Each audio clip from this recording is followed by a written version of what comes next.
সুপ্রিয় শ্রোতা, এই পরন্ত বিকালে আপনারা যে যেখান থেকে যে অবস্থায় রেডিও নলতা ৯৯.২ FM শুনছেন, সবাইকে একরাশ প্রীতি ও শুভেচ্ছা জানিয়ে শুরু করছি বিশেষ ম্যাগাজিন অনুষ্ঠান ইসামতির কান্না। আজ প্রথম পর্ব। এ অনুষ্ঠানে থাকবে নদী ভাঙন কবলিত এলাকার সাধারণ মানুষের কথা, প্রতিবেদন, বিষয়ভিত্তিক গান ও স্থানীয় সরকারি কর্মকর্তার কথা সহ আরো নানা আয়োজন। আর এই সবকিছু নিয়েই হাজির হয়েছি আমরা দুজন, আমি সাব্বির ও আমি প্রতিমা। কমিউনিটিবাসীদের জন্য শিক্ষা সম্পর্কিত অনুষ্ঠান ইসামতির কান্না। এই অনুষ্ঠানটি শুনতে পাচ্ছেন রেডিও নলতা ৯৯.২ FM থেকে, সহযোগিতায় আইপিডিসি প্রোগ্রাম, ইউনেস্কো, সেমকা ও রূপান্তর। প্রিয় শ্রোতা, আমরা সবাই জানি বাংলাদেশ একটি দুর্যোগ প্রবণ দেশ। প্রায় প্রতি বছর এদেশে কম বেশি প্রাকৃতিক দুর্যোগ আঘাত আনে। তেমনি বর্তমান সময়ে নদী ভাঙন বাংলাদেশের মানুষের জন্য একটি প্রধান সমস্যা হয়ে দাঁড়িয়েছে। বাংলাদেশের ৬৪টি জেলার মধ্যে সাতক্ষীরা জেলার অধিকাংশ উপকূলীয় অঞ্চল হল নদী ভাঙন কবলিত অঞ্চল। সাতক্ষীরা জেলার দেভাটা থানার একটি গ্রাম সুশীলগাথী। এই গ্রামের পাশ দিয়ে বয়ে গেছে ইছামতি নদী। নদীর সাথে এই এলাকার মানুষের গভীর সম্পর্ক। এখানকার অধিকাংশ দরিদ্র মানুষ নদীর উপর নির্ভরশীল। নদী থেকে কাঁকড়া, মাছ, রেণুপোনা ও বালু সংগ্রহণের মাধ্যমে সাধারণ মানুষের জীবিকা নির্বাহ হয়। কিন্তু গত কয়েক বছরে একের পর এক নদী ভাঙনের ফলে এই এলাকার সাধারণ মানুষ আজ গৃহহারা হয়ে পড়ছে। দেভাটা থানার সুশীলগাথী গ্রামের সাধারণ মানুষ নদী ভাঙনে কি ধরনের ক্ষতির সম্মুখীন হচ্ছে তা জানতে আমাদের প্রতিনিধি জ্যোতি গিয়েছিলেন সেই সকল সাধারণ মানুষের কাছে। চলুন শুনে আসি জ্যোতির কাছ থেকে তাদের কথা। শ্রোতা বন্ধু, আমি জ্যোতি এখন দাঁড়িয়ে আছি দেভাটা সদর ইউনিয়নের সীমান্ত ঘেঁষা সুশীলগাথী গ্রামের খানপাড়ায়। আর আমার ঠিক সামনে দিয়ে বয়ে গেছে ইছামতি নদী এবং নদীর ঠিক অপর পাড়েই আমাদের প্রতিবেশী দেশ ভারতের সীমান্ত। এখন আমি কথা বলবো ইছামতি নদীর পাড়ে বসবাস করছে এমন কিছু মানুষের সাথে। ঝড় বৃষ্টি একটু কম হয়, তার নদী ভাঙনটা বেশি। নদী ভাঙন গত বছর ভেঙে একেবারে আমরা একদম হয়ে গেছে। ধান চাইলেও বহুত নষ্ট হয়ে গেছে, আর ঘর বাড়ু বহুত ক্ষতি হয়ে গেছে। ঘের ডুবি গেছে, ঘেরে মাছ শাক যা ছিল কিচ্ছু পাইনি। এই যে যখন দুর্যোগ আসে, যখন বিভিন্ন রকম তো সমস্যা দেখা যায়, ঘর বাড়ি তো কিছুই থাকে না, আমাদের সমস্যা হয়ে যায়। আমাদের এলাকায় সবচাইতে বেশি দুর্যোগ দেখা যায় নদী ভাঙন, তারপরে ঝড় বৃষ্টি, এবারে বিভিন্ন রকম ঝড়, অনেক রকম দুর্যোগ মোটামুটি আসে। আবার আসমানি দুর্যোগ যেগুলো আছে কম বেশি হয়, তবে নদী ভাঙন সবচাইতে বেশি। আমাদের ক্ষতি হচ্ছে, আমাদের যারা নদীর সাইডে বাড়ি, অনেকে ঘেরবেড়ি করি, তারপরে ধান বিভিন্ন চাষবাস করি আমরা, ক্ষয়ক্ষতি হয় ধান চাল্লির। আমরা এতে করি আমাদের অনেক অসুবিধা হয়। পানি উঠে আমাদের ঘর বাড়ি ক্ষতি হয়েছে কম বেশি, এবং গাছগাছালি অনেক মারা গেছে। মাছ মানে পুকুরের পুষ্কিনির মাছ, তারপরে ঘেরবেড়ির মাছ, বিভিন্ন রকম ক্ষতি হয়। নদীর বাঁধ ভাঙনের ফলে অনেক মানুষই তাদের ভিটে বাড়ি হারিয়ে হয়েছেন ভূমিহীন। আবার কেউ কেউ দিন যাপন করছেন চরম সংশয় নিয়ে। কখন যেন তাদের জমিও বিলীন হয়ে যায় এই নদীর বুকে। তাদের সবাই একই আশায় দিন গুনছে, যদি তাদের এই দুর্যোগের কোনো সমাধান হয়। শ্রোতা বন্ধুরা, এতক্ষণ আমরা শুনছিলাম দেভাটা থানার সুশীলগাথী গ্রামের সেই সকল হাজারো মানুষের হৃদয়ের কান্না। নদী ভাঙনের ফলে তারা হারাচ্ছে তাদের একমাত্র সহায় সম্বল। নদী ভাঙন যেন তাদের নিত্য সঙ্গী, কিছুতেই পিছু ছাড়তে চায় না। বারবার নদী ভাঙনের ফলে গরিব ও অসহায় মানুষগুলো আজ দিশেহারা। কি করবে? পথহারা পথিকের মতো আত্মহারা সবাই। তবুও মানুষ নদী ভাঙনের মতো এই প্রাকৃতিক দুর্যোগের সাথে সংগ্রাম করে টিকে আছে। তাই আমরা যদি নদী ভাঙন রোধে কিছু প্রয়োজনীয় ব্যবস্থা না গ্রহণ করি, তাহলে উপকূলীয় এই অঞ্চলের মানুষগুলো নিঃস্ব হয়ে যাবে। বন্ধুরা, নদী ভাঙন সম্পর্কে আমরা কথা বলেছিলাম চেয়ারম্যান জনাব নজরুল ইসলামের সাথে।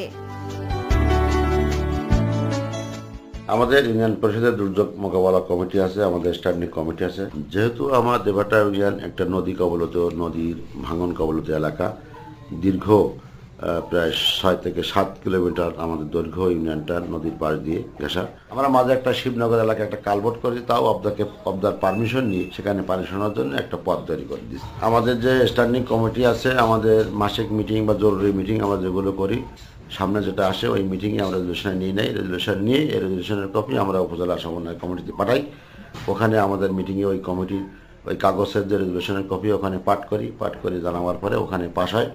পাশ হওয়ার পরে যে ডিপার্টমেন্টের এগুলো তাগিদ দেয় আর কি, সে যারা কাজ করবে তাদের কাছে উপজেলার মাধ্যমে চলে যায়। হঠাৎ দুর্যোগ আসলে আমরা সঙ্গে সঙ্গে মাইকিং করি, জানতে পারার আগে রাত্রি হোক দিনই হোক, যে মুহূর্তে কানে সংবাদ আসে আমরা মাইকিং করে জনগণকে অবগত করি। এবং ওই সাইক্লোন সেন্টারগুলো আমরা খুলে রাখি, সেখানে আমাদের চকিদার নিয়োগ রাখি এবং এলাকার ইউপিজে ওয়ার্ডের এলাকার আছে মেম্বারদের বলি এবং কিছু সচেতন ব্যক্তিদেরও সেখানে জানাই, ওনারা তদারকি করেন। আমরা সকল ব্যাপারে সকল সময় প্রস্তুত থাকি।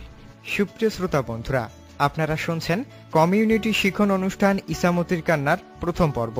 পরিবেশিত হচ্ছে রেডিও নলতা ৯৯.২ FM থেকে, সহযোগিতায় আইপিডিসি, প্রোগ্রাম ইউনেস্কো, সেমকা ও রূপান্তর। প্রিয় শ্রোতা, নদী ভাঙনের এই তাণ্ডবের কারণে আমাদের দেশের ফসল উৎপাদন ও জমির পরিমাণ হ্রাস পাচ্ছে। যদি এমনভাবে চলতে থাকে তাহলে আমাদের দেশের মূল্যবান সম্পদ একসময় শেষ হয়ে যাবে। এবারে শুনবো নদী ভাঙন সম্পর্কে একটি টক শো। আজ আমাদের স্টুডিওতে উপস্থিত আছেন সর্দার আব্দুল কাদের, প্রভাষক কৃষি শিক্ষা, কাজী আলাউদ্দিন কলেজ। আমাদের আজকের অতিথি জনাব সর্দার আব্দুল কাদের, প্রভাষক কৃষি শিক্ষা, কাজী আলাউদ্দিন কলেজ। স্যার, প্রথমে আপনাকে স্বাগত জানাচ্ছি। আপনি কেমন আছেন? আমি ভালো আছি, আলহামদুলিল্লাহ। স্যার, প্রথমে আপনার কাছ থেকে জানতে চাইবো যে নদী ভাঙন কি, এই সম্পর্কে যদি কিছু বলেন। আসলে নদীমাতৃক দেশ আমাদের, আমরা সবাই জানি বাংলাদেশ নদীমাতৃক দেশ। জি স্যার। আর নদী ভাঙনটা এটা একটা আসলে প্রাকৃতিক দুর্যোগ যেগুলো আছে তার মধ্যে অন্যতম হচ্ছে নদী ভাঙন। আর নদী ভাঙনটা হচ্ছে নদীর দুই পাশে, বিশেষ করে ফসলের জমি, তারপরে ঘর বাড়ি, বিভিন্ন স্থাপনা, শিক্ষা প্রতিষ্ঠান, ধর্মীয় প্রতিষ্ঠান, এগুলো নদীর স্রোতে বা নদীর ঢেউয়ে তোড়ে ভেঙে যাওয়া, যেটা এটা হচ্ছে বিলীন হয়ে যাওয়া, তার মানে ফিরে পাওয়ার না, যেটা এটা হচ্ছে নদী ভাঙন। স্যার, এবারে আপনার কাছ থেকে জানতে চাইবো যে নদী ভাঙন কেন হয়। মানে আমরা জানি যে প্রাকৃতিক ও মনুষ্যসৃষ্ট দুটি কারণ আছে, এইগুলো সম্পর্কে যদি বলেন। অবশ্যই প্রাকৃতিক দুর্যোগ তো মানে জলবায়ু পরিবর্তন জনিত কারণেও নদী ভাঙনের জন্য অবশ্যই দায়ী এবং একটার একটার সাথে জড়িত, নিবিড়ভাবে সম্পর্কিত। জি স্যার। তো এটার কারণ হচ্ছে মেইনলি হচ্ছে এই যে আমাদের দেশে, এই যে আমাদের এরিয়ায় বিশেষ করে ঘের আছে, তারপরে বিশেষ করে মানে বিভিন্ন জায়গায় যে মানে বাঁধ নির্মাণ করা হয়, পানির স্রোতের বাধাগ্রস্ত হয়, আর হচ্ছে সেডিমেন্ট, পলি জমে। বিশেষ করে সবচেয়ে বড় কারণ হচ্ছে নদী ভাঙনের, বড় একটা নদী তার মাঝখানে হয়তো পলি জমে গেছে, নদীর যে স্বাভাবিক প্রবাহ সেটা মাঝখান থেকে না, যে সেটা আসলে সাইড মেরে চলে যাচ্ছে, সাইড কেটে চলে যাচ্ছে। সে সময় কি হয়, নদীর পাশে, নদীর কূলের থেকে স্রোতটা প্রবাহিত হয়, প্রবাহিত যে পানিটা, সে সময় কি হয়, পাশের যে লোকালয়গুলো থাকে, পাশের যে পাড়গুলো, স্থাপনা থাকে, এগুলোকে আসলে আঘাত হানে এবং আমরা দেখতে পারি যে এটা ভাঙন হিসেবে কবলিত হয়। আর সুপ্রিয় শ্রোতা, শুনছেন রেডিও নলতার আজকের টক শো। আর আমরা আজ কথা বলছি নদী ভাঙন নিয়ে। এ বিষয়ে যদি আপনাদের কোনো প্রশ্ন থেকে থাকে তাহলে সরাসরি ফোন অথবা SMS করতে পারেন 01743108992 নম্বরে। নাম্বারটি আবার বলছি 01743108992। স্যার, এবারে আপনার কাছ থেকে জানতে চাইবো যে নদী ভাঙন আমরা কিভাবে রোধ করতে পারি, এ সম্পর্কে যদি বলেন। আসলে এটা একটা প্রাকৃতিক দুর্যোগ এবং অন্যান্য দুর্যোগগুলো মোটামুটি সংকেত দিয়ে জনগণকে সতর্ক করে বা সচেতন করে রোধ করা যায়, কিন্তু নদী ভাঙনটার আসলে এখনো যুগ উপযোগী বা এর ক্ষতি কমায় আনার মানে সামান্যতম হয়তো প্রয়াস আমরা পেয়েছি, কিন্তু সঠিক প্রয়াস এখনো পাইনি। তারপরেও আসলে বলতে হবে যে জনগণকে সচেতন করতে হবে এবং বিশেষ করে উপকূলীয় মানে নদীর পাশে যে গাছগুলো হয়, বিশেষ করে অবদার বাদে বা সামান্য নদীর পাড়ে, সারা সব নদীগুলোর পাশে যদি বিশেষ করে নদীতে জন্মানো বা জোয়ার ভাটায় জন্মানো গাছগুলো জন্মানো যায়, প্রচুর পরিমাণে বৃক্ষ থাকে, তাহলে আসলে নদী ভাঙন আসলে 50% কমানো সম্ভব। আসলে এটা সবাই দেখতে পারে স্বাভাবিকভাবে, যেখানে নদীর পাশে প্রচুর পরিমাণে সুন্দরবনের ম্যানগ্রোভ উদ্ভিদ জাতীয় যে গাছগুলো আছে, সেখানে আসলে কিন্তু নদী ভাঙন দেখা যায় না। স্যার, আপনার অনেক কথা শুনবো, তার আগে আমাদের এক শ্রোতা বন্ধু লাইনে আছেন। হ্যালো শ্রোতা বন্ধু, আপনাকে স্বাগত। কে কোথা থেকে বলছেন? হ্যালো। হ্যাঁ বলুন, আপনার নাম বলুন। আমি মোবারক আলী গাবুরা থেকে বলছিলাম। হ্যাঁ জি বলুন। নদী ভাঙন রোধে আমরা কি করতে পারি? ধন্যবাদ শ্রোতা, আপনার প্রশ্ন করার জন্য। খুব সুন্দর একটা প্রশ্ন করছেন। জি স্যার। আসলে নদী ভাঙন রোধ করার জন্য আমরা আসলে যে এরিয়াটা নদী ভাঙে দেখবেন সেই এরিয়াটা নদীর মাঝখানের দিকে নিশ্চয়ই আগে যে গভীরতা ছিল সেই গভীরতা কমে গেছে এবং স্রোতটা এই পাশ দিয়ে প্রবাহিত হচ্ছে এবং এর ফলেই ভাঙতেছে নদীটা। তা আমাদের প্রধান কাজটা হবে উন্নত প্রযুক্তিতে, মানে এটা তো আর ব্যক্তিগত পর্যায়ে সম্ভব না, সরকারি পৃষ্ঠপোষকতায় ড্রেসিং করার ব্যবস্থা করতে হবে। প্রতি বছরই নদী যেখানে ভাঙে যে এরিয়াটা সেখানে যদি নদীগুলো আসলে সরকারিভাবে ড্রেসিং করা হয়, ড্রেজার দিয়ে খুব উন্নতভাবে ড্রেসিং করা হয়, তাহলে আসলে নদী ভাঙনটা অনেকটা কমে যাবে। কারণ এই স্রোতগুলো যদি মাঝ বরাবর প্রবাহিত হয় তাহলে কিন্তু আসলে নদীর কূলে বা পাড়ে এটা আঘাত হানে না এবং ভাঙনটা অনেকটা রোধ হবে। আর ব্যক্তিগত পর্যায়ে আমরা গাছপালা প্রচুর পরিমাণে, মানে সুন্দরবনের যে গাছ আছে, উপকূলীয় এলাকায় যে গাছগুলো আছে, এই গাছগুলো নদীর পাশে ঘন ঘন ভাবে বা বেশি ভাবে যদি রোপণ করা হয়, একটা বেষ্টনী সৃষ্টি করা হয়, তাহলে আসলে নদী ভাঙনটা আমরা ব্যক্তি পর্যায়েও অনেকটা কমাতে সহযোগিতা করতে পারি। জি স্যার, আমরা কিন্তু দেখি যে প্রতি বছর আমাদের দেশে বিশেষ করে সাতক্ষীরা অঞ্চলের উপর দিয়ে কিন্তু নদী ভাঙনের শিকার হয়ে অনেক মানে অনেক ঘর বাড়ি বা যাদের ঘের আছে সেগুলো বিলীন হয়ে যাচ্ছে। এক কথায় বলতে গেলে আমাদের ইছামতি নদী ধরতে গেলে এমনটা হচ্ছে। তো এই যে সমস্যাগুলো হচ্ছে এগুলো তো শুধুমাত্র প্রাকৃতিক কারণ নয়, মানুষের সৃষ্ট কারণেও হয়। এখন এটা কিভাবে আমরা দমাতে পারি বা এই সমস্যার সমাধান করতে পারি? এটা আসলে আমাদের এই সংশ্লিষ্ট যে বিভাগগুলো আছে, বিশেষ করে আমাদের সাতক্ষীরা অঞ্চলের ইছামতিতে ভাঙন আছে, এটা সবাই জানে যে আসলে। আর এই যে ভাঙনটা এটা আসলে রোধ করার জন্য দুই দেশের নদী যেহেতু 50-50।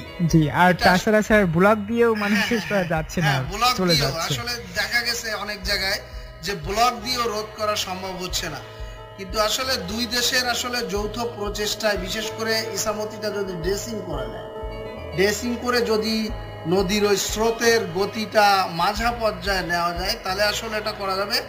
আর হচ্ছে গাছপালা, ইছামতির পাশে যেখানে দেখেন প্রচুর পরিমাণে গাছ আছে, একদম পানির নিচ থেকে শুরু করে উপর পর্যন্ত, তাহলে সেখানে দেখবেন ভাঙন কম আছে। যেখানে গাছপালা নেই বা ঘের মালিকরা ইচ্ছা মতন পাইপ বসায় বা পানির নালা সৃষ্টি করে পানি নিচ্ছে, এটা রোধ করতে হবে। অবদাদের মানে পানি উন্নয়ন বোর্ডদের এটা আসলে রোধ করতে হবে কঠোরভাবে এবং রিং বাদ দিয়ে। অবশ্যই ঘের করতে হবে, কিন্তু এটা রিং বাদ বা বেষ্টনী বাদ দিয়ে বিশেষ প্রযুক্তির, উন্নত প্রযুক্তির মাধ্যমে ঘেরে পানি উঠানো নামানোর ব্যবস্থা করতে হবে।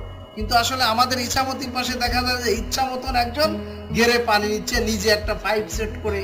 এগুলা কি হচ্ছে, বন্যার সময় মানে বর্ষার সময় ভেঙে যাচ্ছে আর এটা পানি সারা জায়গায় ভেঙে ভাঙন শুরু হয়ে যাচ্ছে। যার কারণে উনার একটা দুর্বলতার জন্য আমাদের সবার কিন্তু অনেক ক্ষতি হচ্ছে। জি, আসলে ব্যাপক যে ক্ষতির কথাটা বলছে, আসলে এই যে সমীক্ষায় দেখা গেছে, একটা বিশেষ সমীক্ষায় দেখা গেছে, পানি উন্নয়ন বোর্ড বা অন্যান্য সহযোগী প্রতিষ্ঠানের সমীক্ষাটায় দেখছে যে বাংলাদেশে আসলে প্রতি বছর প্রায় 200 কোটি টাকার মানে সম্পদ হানি ঘটে নদী ভাঙনের জন্য এবং প্রায় 10 লক্ষ লোক এটা প্রত্যক্ষ পরোক্ষভাবে এই নদী ভাঙনের শিকার হয়।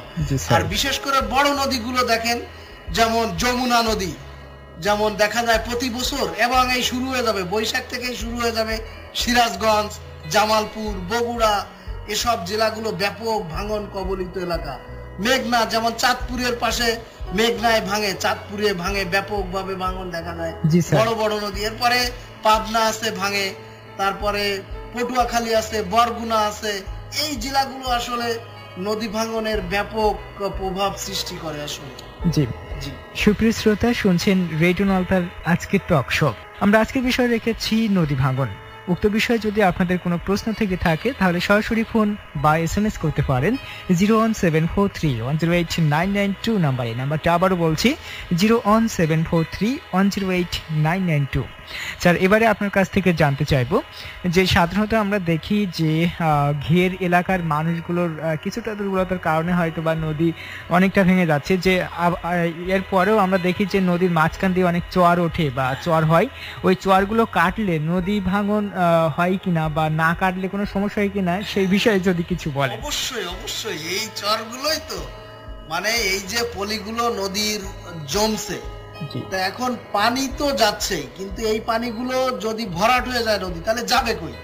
জি স্যার। মাঝখানে যদি চর থাকে এই পানিগুলো তো পাশেই আসবে, পাশ থেকেই স্রোত আকারে যাবে, জি, এবং এই পাশ থেকে যাওয়ার ফলেই হচ্ছে এই নদী ভাঙনটা হচ্ছে। এই জন্য 1 নম্বর কাজ হচ্ছে যদি ড্রেসিং করা যায় নদী প্রপারলি, তাহলে আসলে ভাঙনটা 50%-এর ঊর্ধ্বে কমানো সম্ভব। আর বাকিটা গাছপালা, নদীর পাশে প্রচুর পরিমাণে এই জোয়ার ভাটায় যে গাছগুলো জন্মে, ম্যানগ্রোভ উদ্ভিদ যেগুলো, কেওড়া, হিজল, সুন্দরবনের যে গাছগুলো, সুন্দরী, এই যে পশু। জি স্যার, আমরা আপনার কথা শুনবো, তার আগে আমাদের শ্রোতা বন্ধু লাইনে আছেন। হ্যালো শ্রোতা বন্ধু, আপনাকে স্বাগত। আপনি কে কোথা থেকে বলছেন?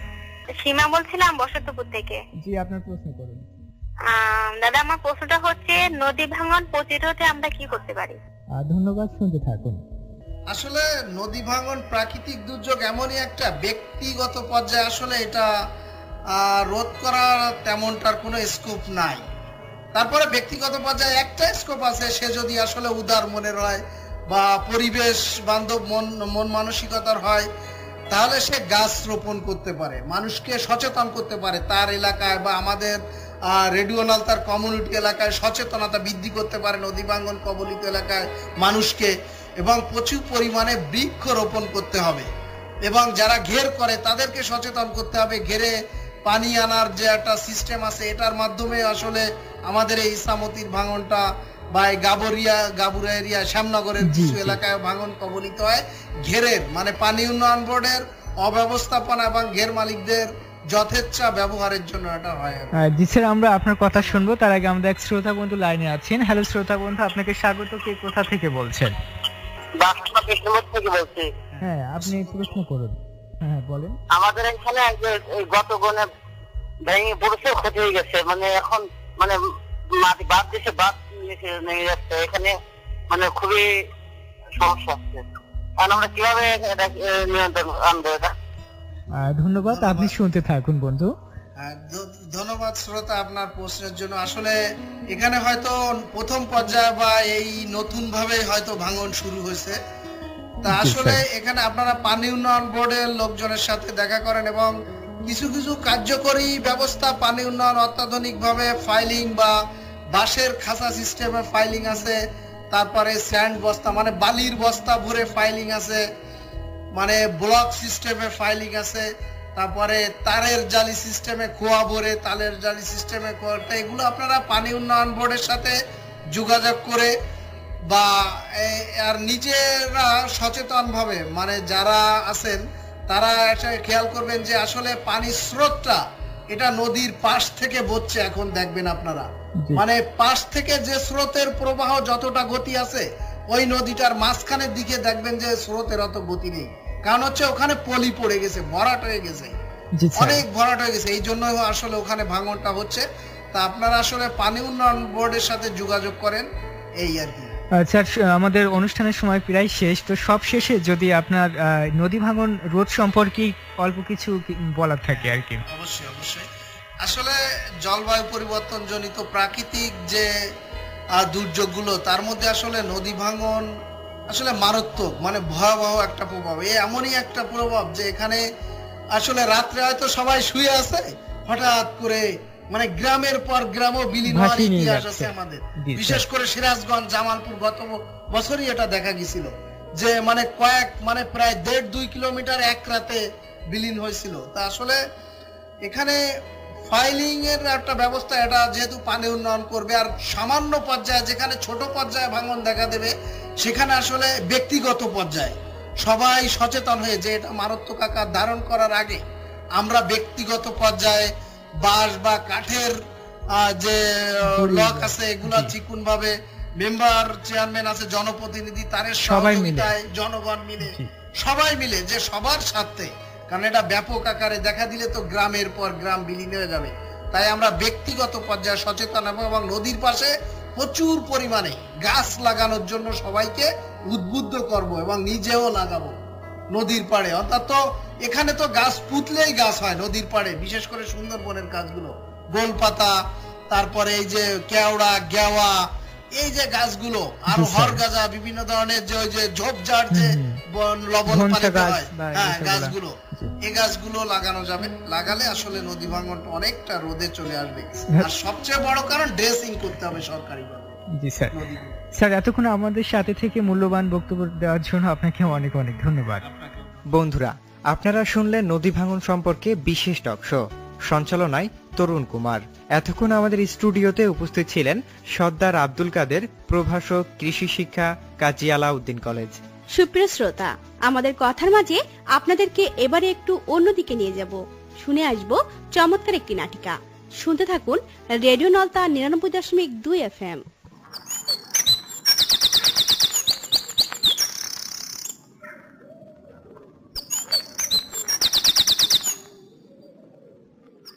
আকি, ও আকি, তুই কনে গেলি? মা, আমি দাঁত মাজ দিছি। আকি মা, তুমি চরের দিকে যেও না জানো, আজ 2 দিন ধরে আকাশের ভাব ভালো না। তারপর আবার নদীর ভেড়িটাও ভেঙে অর্ধেক হয়ে গেছে। মা, আমার খিদে লেগেছে, আব্বা খাবার আনিনি। তোমার বাপের মনটা খুব খারাপ। তা আমি কি করব? আমার খাবার দে। আকাশের অবস্থা ভালো না, কখন কি হয় তা কি বলা যায়? মেয়েটার বায়না শেষ নেই। এ যা দেখি যা, এই ঘরের কোটায় টোস আছে মনে হয়। কনে টোস? খাবো, কি মজা।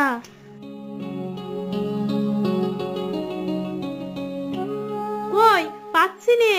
মা, ও মা, কোন কৌটায়? খাটের তলায় ওই কোণার দিকে আছে। ওরে বাবা, এ তো অন্ধকারে দেখা যাচ্ছে না। কই কই, এই তো পাইছি। কি মজা, কি মজা।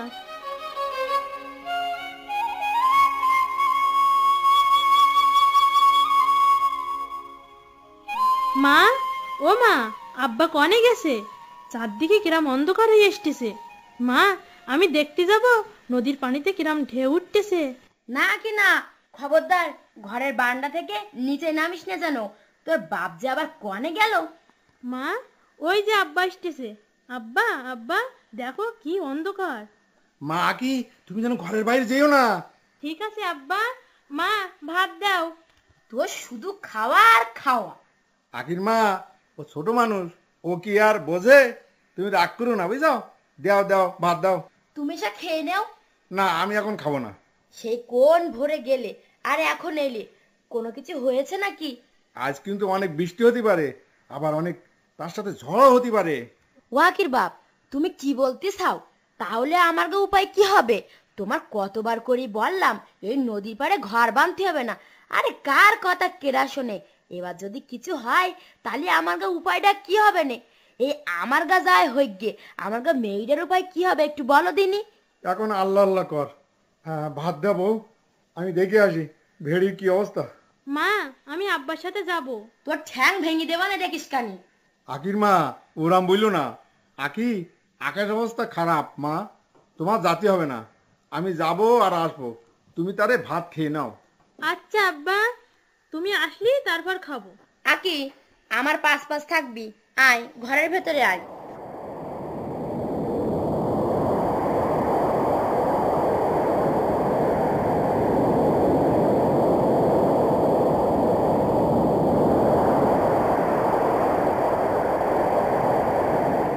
মা, কি বাতাস হচ্ছে। তোর বাবা আবার সময় পেল না যাওয়ার।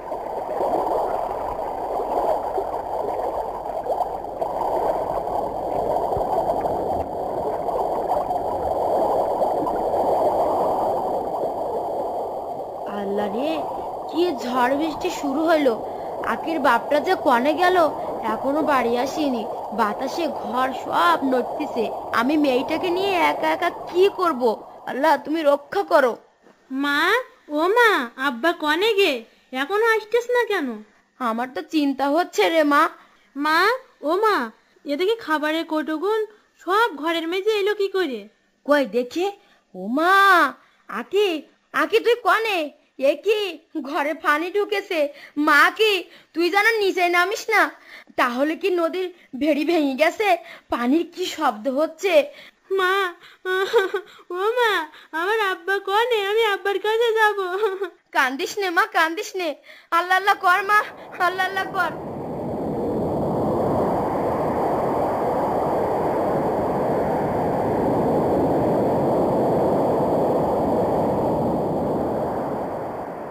ও আকির মা, কনে তোমরা, কনে? আমরা ঘরের মধ্যে খাটের উপরে আছি। ওরে বাবা, কি বৃষ্টি, কি ঝড়!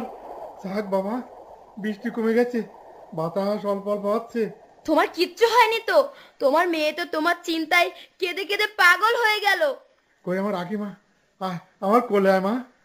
আকির মা, নদীর ভাঙন ধরেছে, এবার আর রক্ষে নেই। ও কি যে হবে! আল্লাহ এবার রহম করলো মনে হয়। তা তুমি কোথায় ছিলে এতক্ষণ?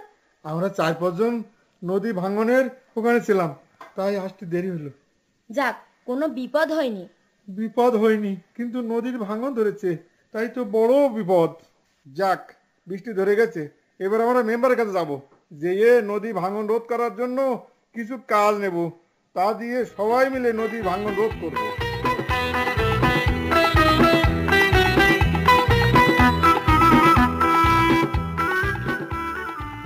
সুপ্রিয় শ্রোতা বন্ধুরা, নাটিকাটি শুনলেন।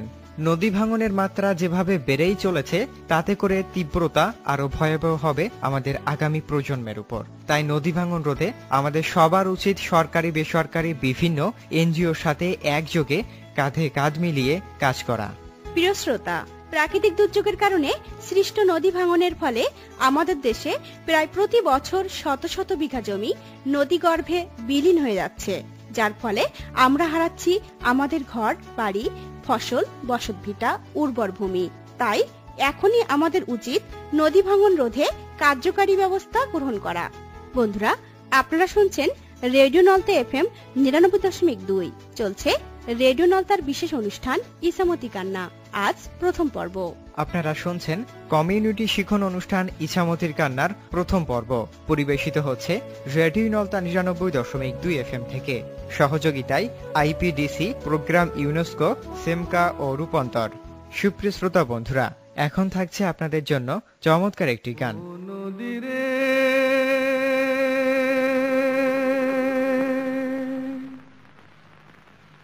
একটি কথা শুধাই শুধু তোমারে,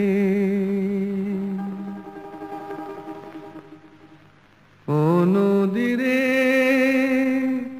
একটি কথা শুধাই শুধু তোমারে, বলো কোথায় তোমার দেশ, তোমার নেই কি চলার শেষ, ও নদীরে।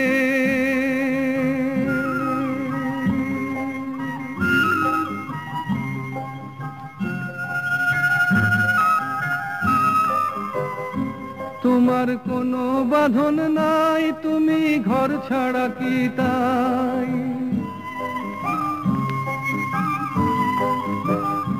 তোমার কোনো বাঁধন নাই, তুমি ঘর ছাড়া কি তাই, এই আছো ভাটায়, আবার এই তো দেখি জোয়ারে, বলো কোথায় তোমার দেশ, তোমার নেই কি চলার শেষ, ও নদীরে।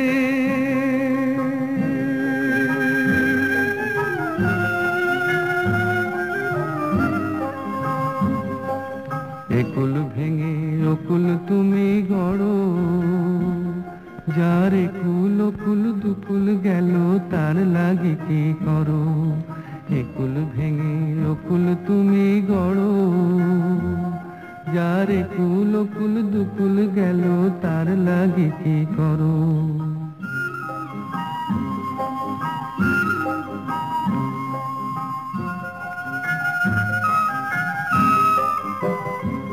আমায় ভাবছো মিছেই পর, তোমার নাই কি অবসর,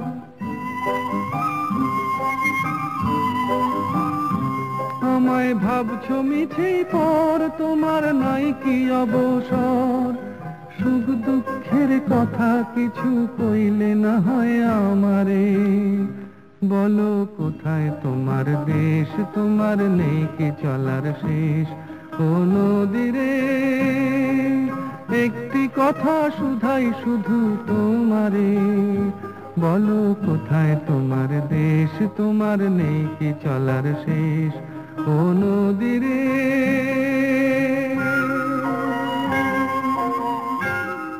বন্ধুরা, আমরা চলে এসেছি রেডিও নলতার বিশেষ ম্যাগাজিন অনুষ্ঠান ইসামতির কান্না অনুষ্ঠানের একেবারে শেষ প্রান্তে। এবার বিদায় নেওয়ার পালা। তবে বিদায়ের আগে বলে দিই, এই অনুষ্ঠান সম্পর্কে যদি আপনাদের কোনো মতামত থাকে তাহলে চিঠি লিখুন প্রযোজক ইসামতির কান্না, প্রযত্নে রেডিও নলতা ৯৯.২ FM, নলতা হাসপাতাল, নলতা, কালীগঞ্জ, সাতক্ষীরা। এছাড়া ফোন বা SMS করতে পারেন ০১৭৩-১০৮-৯৯২ নাম্বারটিতে। অনুষ্ঠানটির উপস্থাপনায় ছিলাম আমরা দুজন, আমি সাব্বির ও আমি প্রতিমা। অনুষ্ঠানটির প্রযোজনা করেছেন প্রতিমা রানী ও মামুন হোসেন। অনুষ্ঠানটির কারিগরি সহযোগিতায় ছিলেন আশাউজ্জামান খান জ্যোতি, শব্দগ্রহণে সাব্বির হোসাইন, সার্বিক নির্দেশনায় সেলিম শাহরিয়ার এবং প্রণয় ছিলেন জিয়াউল হক সুমন। যাওয়ার আগে একটি কথা, আসুন নদী ভাঙন রোধে এগিয়ে আসি, উপকূলীয় মানুষকে রক্ষা করি, এমনই প্রত্যাশা রেখে আজকের মতো বিদায়।